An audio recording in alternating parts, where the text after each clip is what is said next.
Hello जय हिंद दोस्तों। आज मैं आप लोगों के लिए लेकर आया हूँ इतिहास। और इतिहास में आज पहली क्लास डेमो क्लास होगी, जिसमें मैं आप लोगों को इतिहास की शुरुआत बताऊंगा कि इतिहास हमें पढ़ना कहाँ से है और किस तरीके से पढ़ना है। आज हम चलेंगे इतिहास के साथ में, और इतिहास कहीं से भी कैसे भी नहीं छूटेगा। हर प्रत्येक वीडियो बनाएंगे और प्रत्येक वीडियो के साथ हमें इतिहास को लाएंगे, ठीक है ना। तो आज जो हम इतिहास बताने जा रहे हैं उसको आप ध्यानपूर्वक सुने। चलिए, तो इतिहास की हम पहले बात कर लेते हैं। तो इतिहास होता क्या है? इतिहास, ठीक है, इतिहास की बात करेंगे आज। और इतिहास की जो हम बात करेंगे, सबसे पहले मैं एक बात बता दूं कि इतिहास की अगर हम बात करें तो इतिहास किसे हम कहते हैं ये हमें जान लेना चाहिए। क्या कहते हैं? मैंने सबसे पहले क्या कहा कि इतिहास किसे कहते हैं? इतिहास किसे कहते हैं भाई? इतिहास किसे कहते हैं हम? तो इतिहास होता क्या है?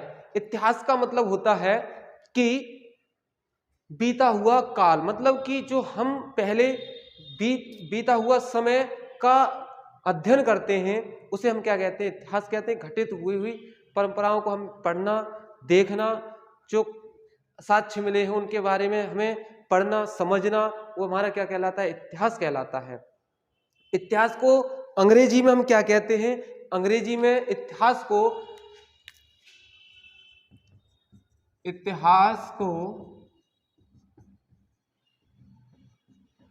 अंग्रेजी में क्या कहते हैं? हम इतिहास को अंग्रेजी में हिस्ट्री कहते हैं। क्या कहते हैं? हिस्ट्री कहते हैं, ठीक है, हिस्ट्री कहते हैं। और हिस्ट्री कहते हैं। यह किस भाषा का शब्द है? ये किस भाषा का शब्द है? हिस्ट्री। हिस्ट्री की अगर हम भाषा की बात करें तो ये किस भाषा का शब्द है? तो ये आपका है किस भाषा का? ग्रीक भाषा का है। तो किस भाषा का है? ग्रीक भाषा का। यह है ग्रीक भाषा, ठीक है। किसका शब्द है? ग्रीक भाषा का है। और ग्रीक भाषा जो है वो, जो हिस्ट्री शब्द लिया गया है ग्रीक भाषा से, तो वो है शब्द कौन सा? तो वो है आपका हिस्टोरिया। कौन सा है? हिस्टोरिया। हिस्टोरिया शब्द से लिया गया है। हिस्टोरिया शब्द से लिया गया है। क्या शब्द लिया गया है? हिस्ट्री शब्द लिया गया है। हिस्टोरिया शब्द से, हिस्टोरिया से लिया गया है। क्या लिया गया भाई? हिस्ट्री शब्द लिया गया है, ठीक है। यहां अगर हम बात करें तो जिसका अर्थ होता है घटनाओं का वर्णन करना या अध्ययन करना। हिस्टोरिया का मतलब क्या होता है? जिसका अर्थ होता है घटित घटनाओं का वर्णन करना। घटित घटना का वर्णन करना होता है, ठीक है, वर्णन करना होता है। क्या होता है? हिस्टोरिया का मतलब, ठीक है। अगर हम यहां बात करें कि इतिहास किन शब्दों से मिलकर बना है, तो इतिहास किन शब्दों से मिलकर बना है, तो यहां हम तोड़ लेते हैं इति प्लस हास। इति प्लस हास। और इत का अर्थ क्या होता है? हास का अर्थ क्या होता है? अगर हम इसकी बात करें तो दोस्तों, इसकी अगर हम बात करें तो इति का मतलब होता है बीता हुआ। इति का मतलब क्या होता है? बीता हुआ, बीता हुआ समय, ठीक है, बीता हुआ समय। और हास का मतलब क्या होता है?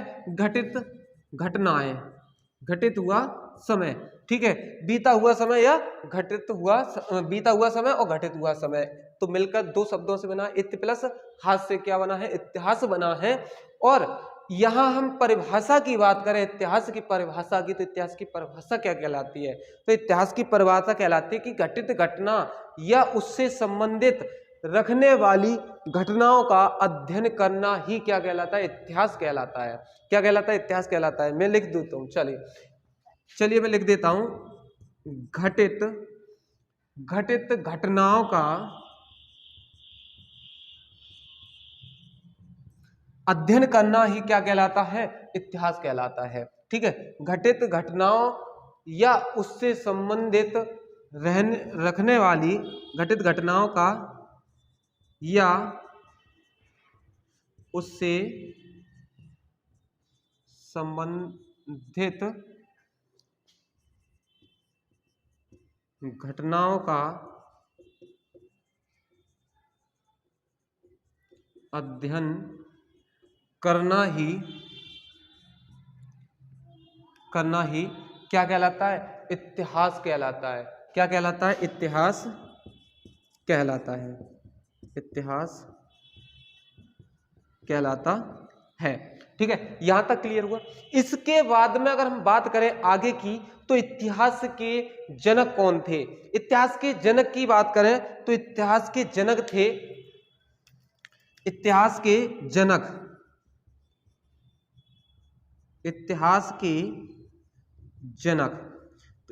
के जनक, जाहिर सी बात है आप सभी लोगों को मालूम होगा कि इतिहास के जनक कौन थे। तो इतिहास के जनक थे हेरोडोटस। कौन थे?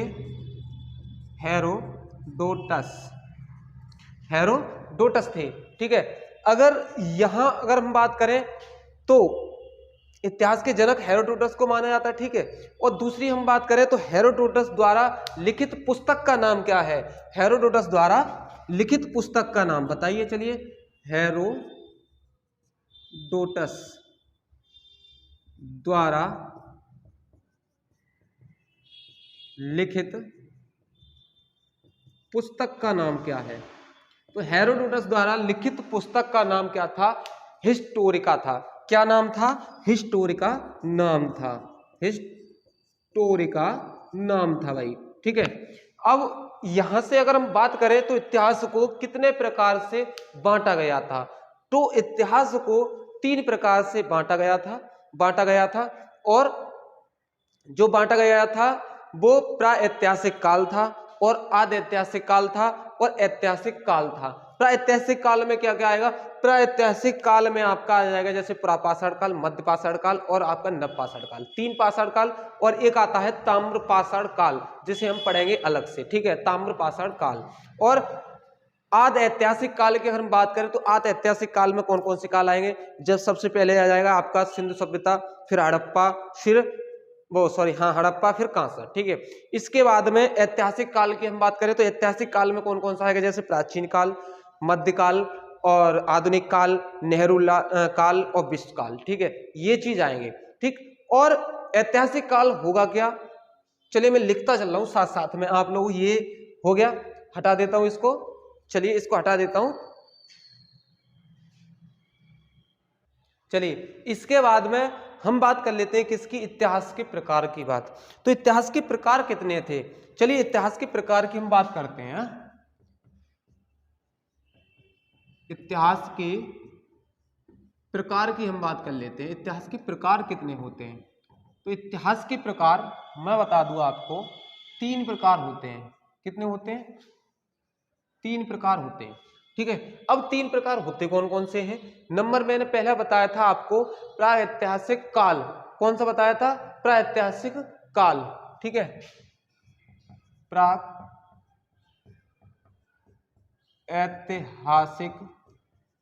काल, प्रागैतिहासिक काल बताया था। ठीक है, दूसरा बताया था आदि ऐतिहासिक काल, आदि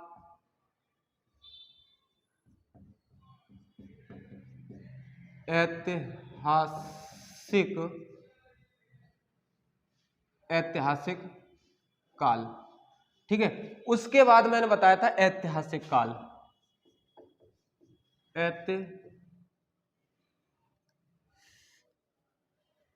ऐतिहासिक काल। ठीक है, यहां हमने 3 भागों में बांट लिया था, प्रागैतिहासिक काल, आदि ऐतिहासिक काल, ऐतिहासिक काल। 3 भागों में जब विभाजित कर लिया, उसके बाद में अगर हम जाने इसके बारे में, प्रागैतिहासिक काल के बारे में, तो प्रागैतिहासिक काल में आया क्या क्या था? सबसे पहले हम बात करें तो आता है प्रापाषाण काल। कौन सा काल आता है? प्रापाषाण काल आता है। ठीक है, प्रापाषाण काल के बाद में कौन सा काल आएगा? प्रापाषाण काल के बाद में आएगा आपका मध्य पाषाण काल। ठीक है, मध्य पाषाण काल आ गया। मध्य पाषाण काल के बाद में आएगा आपका नव पाषाण काल। ठीक, और नव पाषाण काल के बाद में हमें एक काल और पढ़ना होगा, वो आपका आएगा कौन सा? ताम्र पाषाण काल। ताम्र पाषाण काल, ये हमें पढ़ने होंगे, ये हमें बाद में पढ़ना होगा। पहले हम इन तीन के बारे में हम समझेंगे। ठीक है, अब यहाँ आदि ऐतिहासिक काल की अगर हम बात करें तो आदि ऐतिहासिक काल में हमें क्या क्या समझना होगा? जैसे सिंधु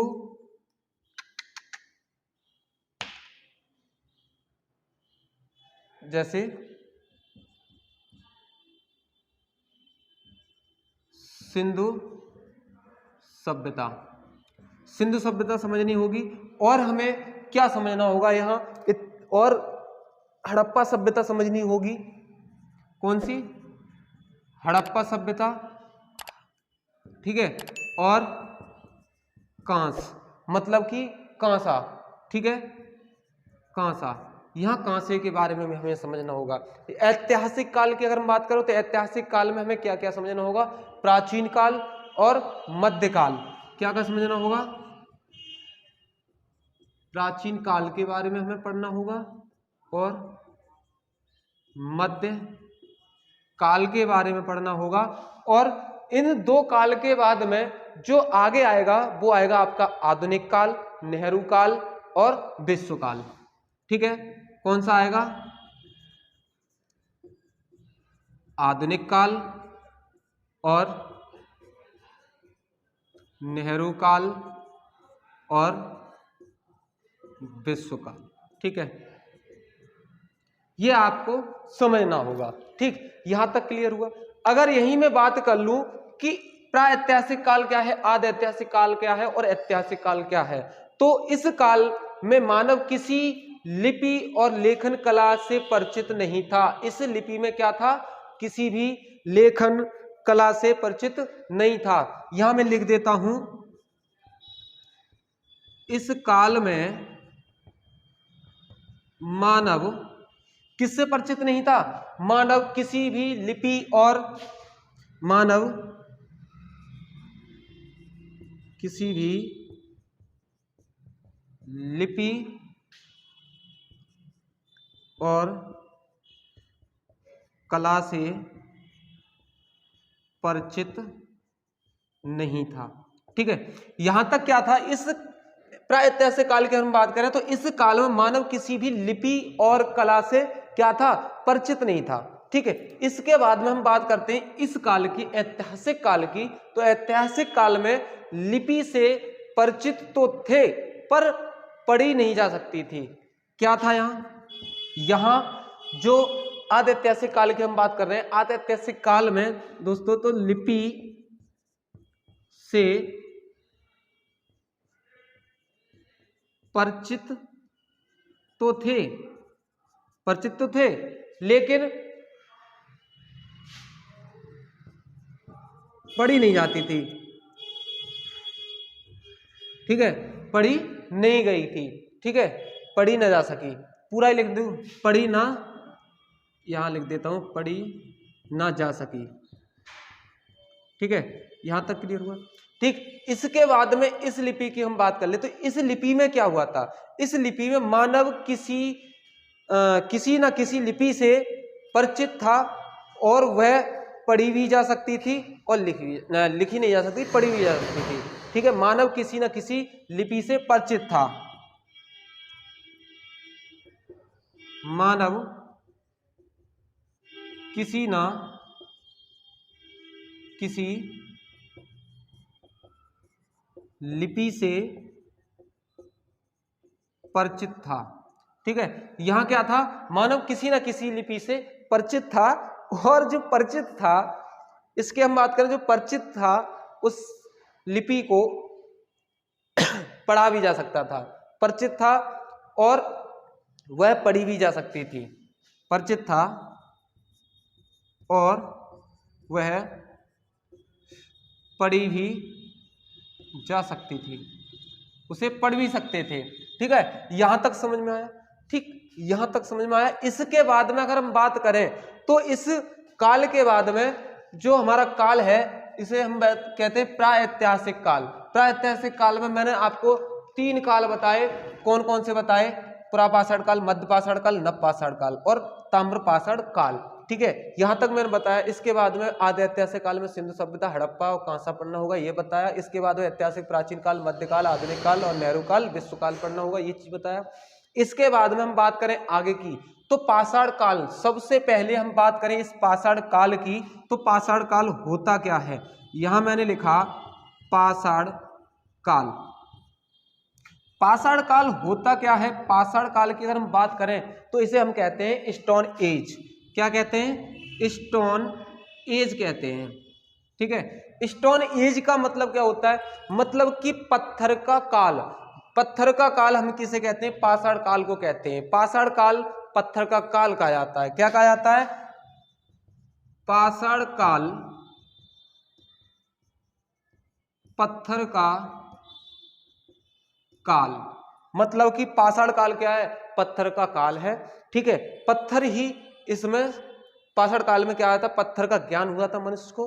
ठीक है, यहां जो ज्ञान हुआ था, ठीक, अब हम यहां बात कर लें जो पाषाण काल को बांटा गया है वो कितने प्रकार से बांटा गया है। तो यहां पुरापाषाण काल, मध्यपाषाण काल और नवपाषाण काल 3 भागों में बांटा गया। ठीक है, अब यहां हम बात कर लें तो इसकी समय अवधि क्या है, इसकी समय अवधि क्या है, इसकी समय अवधि क्या है। तो यहां अगर हम बात करें तो सबसे पहले इस अवधि की बात करते हैं पुरापाषाण काल की। तो ये थी 5 लाख से 5 लाख ईसा पूर्व से 5 लाख ईसा पूर्व से लेकर 10,000 ईसा पूर्व तक थी। कब तक थी? 10,000 ईसा पूर्व तक थी। ठीक है, और ये थी 10,000 से 8,000 ईसा पूर्व तक। मध्यपाषाण काल की अवधि थी 10,000 ईसा पूर्व से 10,000 ईसा पूर्व से 8,000 ईसा पूर्व तक थी। ठीक है, अब नवपाषाण काल की अगर हम बात करें तो नवपाषाण काल की कितनी अवधि थी? तो 8,000 से 6,000 ईसा पूर्व तक था। यहां समझ में आ रहा होगा दोस्तों, देखते चलिए। ठीक है, लिखते चलिए। से कितने तक था? 8,000 से 6,000 ईसा पूर्व तक था। 6,000 ईसा पूर्व तक था। और कहीं कहीं आपको 5 लाख से कहीं कहीं मिल जाएगा 5 लाख से 10,000 तक, और 20 लाख से भी मिल जाएगा। यहां आपको कहीं कहीं मिल जाएगा देखने को। कहां कितना मिल जाएगा? चलिए यहां मैं लिख देता हूं कोष्टक में। वो मिल जाएगा आपको 20 लाख ईसा पूर्व से लेकर आपको 12,000 ईसा पूर्व तक। कितने तक? 12,000 ईसा पूर्व तक मिल जाएगा। ये आपको कहीं कहीं देखने को मिल जाएगा। अब यही आगे चलेगा 12,000 से लेकर 10,000 तक, 12,000 से 10,000 तक और 10,000 से 8,000 तक। यहाँ ये चलेगा। ठीक है, कहीं कहीं देखने को मिल जाता है कई बुकों में। ठीक है, यहां तक समझ में आया। इसके बाद में हम बात करें आगे की तो पुरापाषाण काल को कितने भागों में बांटा गया था। तो यहां जो 3 मैंने बताए, इसको जो पाषाण काल को हमने कितने भागों में बांटा था? 3 भागों में बांटा। कौन कौन सा था? यहां था पुरापाषाण काल। ठीक है, इसको मैंने माना था आपको 5 लाख से कितने तक माना? 10,000 तक माना। ठीक है, 10,000 तक माना। और मैंने दूसरा काल कौन सा माना आपका? मध्यपाषाण काल। वो माना आपका 10,000 से 8,000 तक माना। ठीक है, इसके बाद मैंने माना आपका 8,000 से लिखा आपका 8,000 से 6,000 तक लिखा मैंने आपका। ठीक है, ये जो पाषाण काल, पुरापाषाण काल, मध्यपाषाण काल, नवपाषाण काल 3 भागों में विभाजित हो गया। ठीक है, इसके बाद में हम बात करेंगे इस पुरापाषाण काल की। पुरापाषाण काल को कितने भागों में बांटा गया है। इससे पहले हम बात करेंगे प्रागैतिहासिक काल क्या होता है। प्रागैतिहासिक काल के बारे में हम समझेंगे पहले। ठीक है, इसको आप लिख लीजिए। इसके बाद में हम आगे चलते हैं, इसको हटाते हैं, उसके बाद हम आगे चलते हैं। ठीक है, चलिए चलिए यहां तक समझ में आया। इसके बाद मैंने कहा था कि सबसे पहले हम समझेंगे क्या, प्रागैतिहासिक काल समझेंगे। ठीक है, प्रागैतिहासिक काल। तो प्रागैतिहासिक काल देखो, लिखने का जो बताएं तरीका दो तरीके से होता है, कोई कैसे भी लिखता है, कोई कैसे भी लिखता है प्रागैतिहासिक काल। ठीक है, तो एक दूसरे तरीके से और मैं बता देता हूं, इसे लिखते हैं प्रागैतिहासिक, प्रागैतिहासिक, इस तरीके से भी लिखते हैं प्रागैतिहासिक। ठीक है, प्रागैतिहासिक काल ऐसे भी लिखते हैं इसको। अब इसकी अगर हम बात करें तो इसकी इन काल में, इस काल में मानव किसी लिपि से परिचित नहीं था, ये बात मैंने आपको बताई, किसी भी लिपि से परिचित नहीं था। और इस कालखंड की जानकारी हमें केवल किस में मिलती है, अवशेषों से मिलती है, केवल अवशेषों से मिलती है, जो अध्ययन की दृष्टि से प्रागैतिहासिक काल को दो भागों में बांटा गया है। वो कौन कौन से दो भाग हैं, अभी हम चलते हैं आगे की तरफ। तो पहले इसे लिख लेते हैं, इस काल में मानव किसी लिपि से परिचित नहीं था। इस काल में मानव किसी लिपि से परिचित नहीं था। ठीक है, किसी भी लिपि से क्या था, परिचित नहीं था। और परिचित नहीं था, इसके साथ साथ में कि और क्या था, इस कालखंड की जानकारी हमें केवल अवशेषों से मिलती है। किससे मिलेगी, इस कालखंड की जानकारी हमें केवल अवशेषों से मिलती है। किससे मिलती है, अवशेषों से मिलती है। ठीक है, अवशेषों से जब मिलती है, इस अवधि की अगर हम बात करें तो यहां और क्या था। ठीक, इस अध्ययन की दृष्टि से ही प्रागैतिहासिक काल को हमने दो भागों में बांट लिया था। इसी मैं लिखते चल रहा हूं। ठीक है, यहां जो मिली, इसके बाद में अध्ययन की दृष्टि से हमने इसको अध्ययन की दृष्टि से इसे दो भागों में बांट लिया। ठीक है, दो भागों में बांट लिया हमने यहां। ठीक, अब जो दो भागों में बांटा, वो दो भाग कौन कौन से थे। नंबर एक हमारा था कौन सा, पाषाण काल। कौन सा था, पाषाण काल था। ठीक है, और पाषाण काल के बाद ताम्र पाषाण काल। यहां दो भागों में बांटा गया है बस। ताम्र काल मतलब ताम्र पाषाण काल, यह दो भागों में बांटा गया है। ठीक है, और पाषाण काल भारत में, इस पाषाण काल की अगर हम बात करें तो भारत में सर्वप्रथम 1863 में, यहां अगर हम बात करें तो मैं भारत में सर्वप्रथम कौन सी सन थी, 1863। 1863 में, जो 1863 में वैज्ञानिक थे वो कौन थे, रॉबर्ट ब्रूस फूट।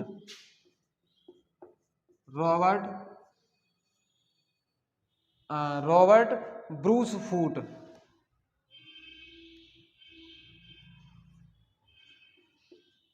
ब्रूस इसी तरीके से लिखा जाएगा, ब्रूस, हाँ सही है, ब्रूस फूट।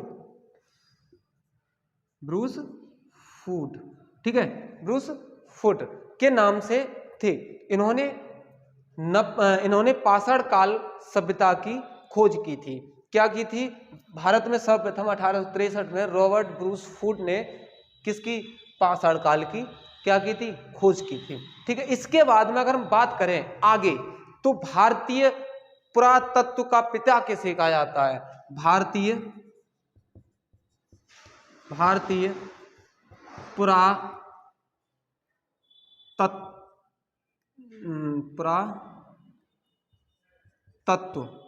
पुरातत्व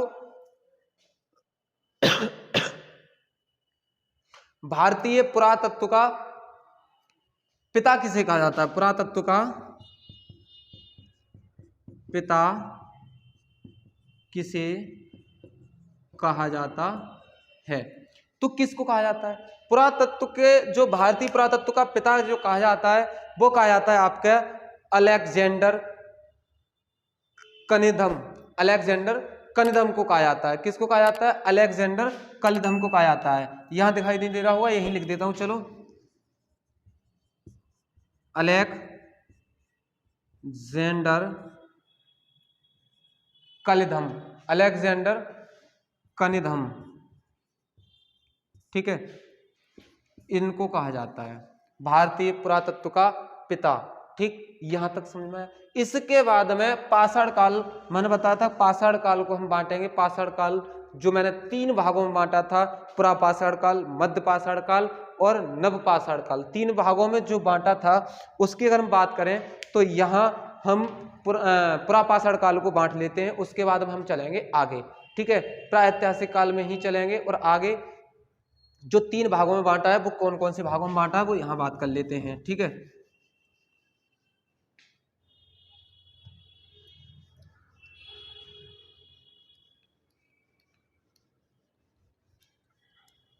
कौन कौन से 3 भाग थे भाई प्रागैतिहासिक काल के अनुसार? कौन कौन से 3 काल थे बताइए?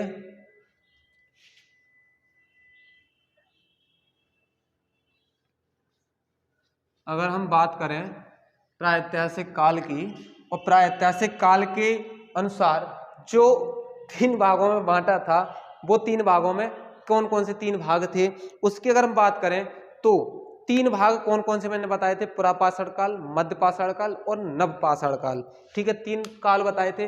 अब हम बात कर लें पुरापाषाण काल की। तो पुरापाषाण काल को कितने भागों में बांटा गया? पुरापाषाण काल, ठीक है, पुरापाषाण काल को कितने भागों में बांटा गया? पुरापाषाण काल को भी 3 भागों में बांटा गया है, ठीक है। कितने भागों में बांटा गया है? 3 भागों में बांटा गया है। जो 3 भाग कौन कौन से हैं वो हम आपकी बात कर लेते हैं, ठीक है। 3 भाग हैं कौन कौन से? नंबर 1 आपका आता है निम्न पुरापाषाण काल। कौन सा आता है? निम्न पुरापाषाण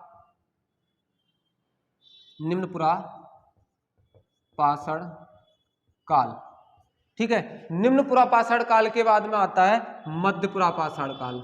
मध्य पुरापाषाण काल, मध्य पुरापाषाण काल के बाद में आता है आपका उच्च पुरापाषाण काल। उच्च पुरापाषाण काल।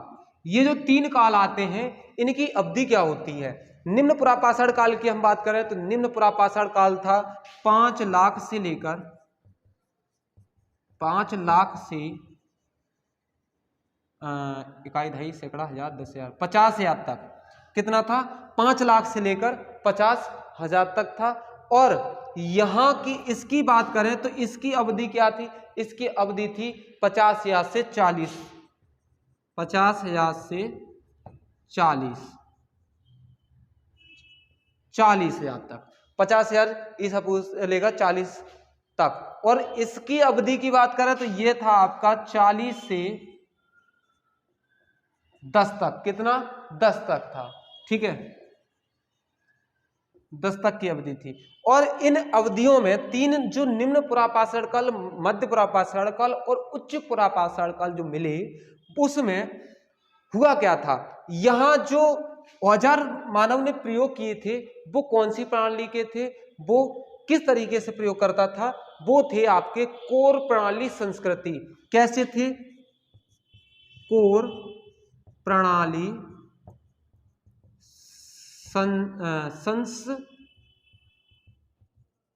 संस्कृति, ठीक है। कोर प्रणाली संस्कृति पत्थर की शुरुआत हुई थी। यहां क्या हुआ था? यहां कोर प्रणाली संस्कृत पत्थर की शुरुआत हो गई, ठीक है। यहां जो औजार प्रयोग करता था मांस खाने के लिए वो कौन सा? कोर प्रणाली संस्कृति पत्थर की शुरुआत की थी यहां। और इसके बाद में कोर के बाद में आपका आता है फलक संस्कृति। कौन सा आता है? फलक संस्कृति। फलक संस्कृति का औजार प्रयोग किए, फलक संस्कृति के बाद में अगर मैं बात करूं तो यहाँ ब्लेड संस्कृति की बात की थी। ठीक है, अब यहाँ अगर हम बात करें कोर और फलक और ब्लेड, तीन प्रकार के पत्थर थे। कोर की अगर हम बात करें तो कोर था, जैसे मान लो इस तरीके से पत्थर कोई सा भी हो सकता है, इस तरीके से भी हो सकता है, या फिर इस तरीके से भी हो सकता है, या फिर इस तरीके से भी हो सकता है। ठीक है, इस तरीके से। तब फलक की बात करें तो टूटा हुआ पत्थर, ठीक है, टूटा हुआ पत्थर जैसे मान लो इस तरीके से धारदार हो जाता है, ठीक है, इस तरीके से बिल्कुल नुकीला हो जाता है फलक। और ब्लेड की बात करें तो ब्लेड जैसे तुमने देखा होगा इस तरीके से जो आरी होती है काटने वाली आरी देखी होगी, लकड़ी काटने वाली आरी देखी होगी। ब्लेड देखा होगा सेविंग बनाने वाला। ठीक है, ब्लेड संस्कृति के पत्थर इन्होंने बना लिए थे, ब्लेड संस्कृति के एकदम फाड़ देते थे मांस को, जैसे ही मारा फट से मांस फट गया। ठीक है, और फलक संस्कृति के भी क्या थे, फेंकने में आसान हो गया था। और कोर प्रणाली की थी, यहाँ बहुत ही दिक्कत होती थी मानव को शिकार करने में। ठीक है, यहां तक समझ में आया। इसके बाद में अगर हम बात करें आगे, तो आगे कौन सा आता है, पुरापाषाण काल। और जो पुरापाषाण काल यहाँ हुआ क्या क्या था, इसके बारे में यहाँ मैंने तीन भागों में बांट लिया। इसके बारे में अगर हम बात करें तो पुरापाषाण काल की अवधि मैंने आपको बताई दी। ठीक है, पुरापाषाण काल की अवधि कितनी बताई थी मैंने, 5 लाख से 10,000। कितनी बताई थी, 5 लाख से कितनी बताई थी, 5 लाख से 10,000। हाँ, 5 लाख से 10,000 ईसा पूर्व तक बताई थी। ठीक है, 5 लाख ईसा पूर्व से 10,000 ईसा पूर्व तक बताई थी इसकी अवधि। और इनको पुरापाषाण काल को 3 भागों में बांट लिया हमने, निम्न पुरापाषाण काल, मध्य पुरापाषाण काल और उच्च पुरापाषाण काल। इसकी अवधि बता दी, 5 लाख से 50,000, 50,000 से 40,000 और 40,000 से 10,000। मैंने इसके औजार बता दिया आपको। कोर प्रणाली की संस्कृति के पत्थर जो शुरुआत हुई थी निम्न पुरापाषाण काल में हुई थी, और फलक संस्कृति की जो औजार की शुरुआत हुई थी वो मध्य पाषाण काल में। उच्च पुरापाषाण काल में ब्लेड संस्कृति के औजार की शुरुआत हो गई थी। अब इसके बाद में अगर हम बात करें आगे की, तो पुरापाषाण काल के हम बारे में जान लेते हैं, कुछ पॉइंट से हैं। तो इस काल में मानव का जीवन अस्थिर था। कैसा था, यहां मैं पॉइंट लिखता चल रहा हूं इसके बारे में। इस काल में मानव का जीवन अस्थिर था। ठीक है, कैसा था, अस्थिर था, स्थिर नहीं रहता था, अस्थिर था। और शिकार करके वह भोजन का संग्रह करता था। ठीक है, अस्थिर था और क्या करता था, शिकार करके अपने भोजन का संग्रह करता था। ठीक है, इस काल में मानव अस्थिर था, स्थिर नहीं था और शिकार करके अपने भोजन का संग्रह करता था। और इस समय का मानव खाना दोष था। कैसा था, खानाव दोष था, खाना वो दोष। इस समय का मानव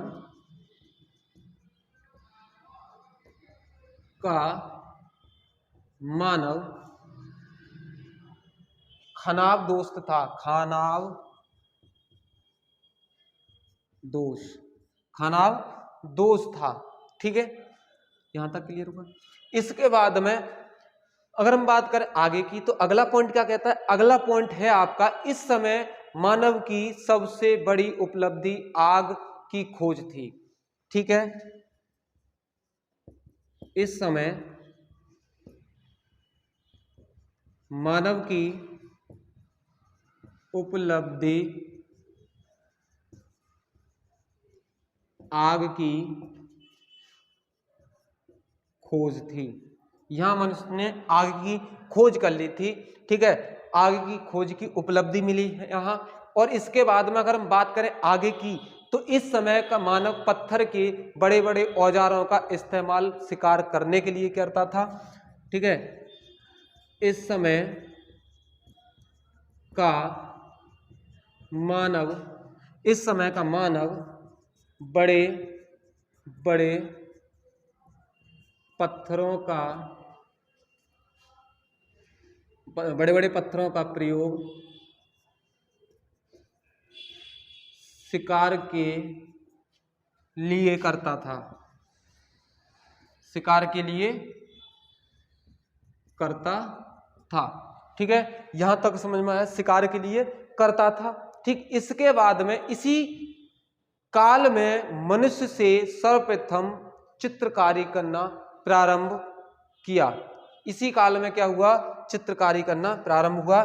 ठीक है, इसी काल में मनुष्य से सर्वप्रथम चित्रकारी करना प्रारंभ किया।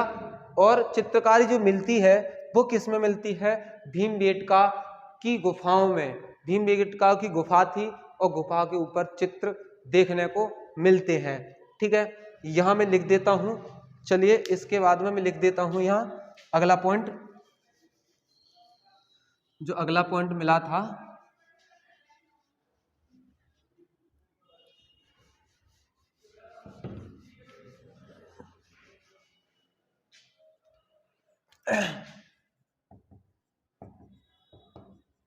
इसी काल में क्या हुआ था, तो इसी काल में मनुष्य जो था सर्वप्रथम चित्रकारी करना, इस काल में मनुष्य चित्रकारी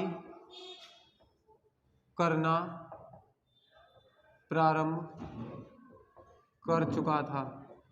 ठीक है, प्रारंभ कर चुका था, प्रारंभ हो चुकी थी। ठीक है, और इसी काल में क्या थी, जो चित्रकारी मिली थी वो किस में मिली थी, भीमबेटका की गुफाओं में। किस में, भीमबेटका की गुफाओं में। किस में मिली थी, भीमबेटका की गुफाओं में इस काल के चित्र देखने को मिलते हैं। भीमबेटका की गुफाओं में चित्र देखने को मिलते हैं। ठीक है, यहां तक क्लियर हुआ। इसके बाद में आपका अगला आ जाता है मध्य पाषाण काल। ठीक है, मध्य पाषाण काल में क्या होता है, मध्य पाषाण काल मुख्य पॉइंट लिखाता चलूंगा, बाकी का ज्यादा डिटेल में नहीं बताऊंगा क्योंकि लंबा हो जाता है। चलिए अगला, ये वीडियो ज्यादा ही कुछ लंबा होता चल रहा है, मैं जो अगला बताऊंगा अगली वीडियो के माध्यम से मैं बताऊंगा, वो बताऊंगा मध्य पाषाण काल। और मध्य पाषाण काल के बारे में डिटेल में बताऊंगा, क्योंकि यहां अगर मैं डिटेल में बता दूंगा अभी तो ज्यादा कुछ लंबी वीडियो हो जाएगी, अच्छा नहीं रहेगा। आज मेरी पहली वीडियो है, जो फर्स्ट वीडियो है इतिहास की। तो इतिहास की वीडियो अगर आज आप लोगों को बाकी अच्छी लगी हो तो कमेंट करें और शेयर करें, अगर अच्छी लगी हो तो लाइक करें और चैनल को सब्सक्राइब करना ना भूलें, जिससे कि जब भी वीडियो आए तो सबसे पहले नोटिफिकेशन आप लोगों के पास पहुंचता रहे। तो चलिए मिलते हैं नेक्स्ट वीडियो के साथ में, तो यहीं तक, जय हिंद दोस्तों, जय भारत।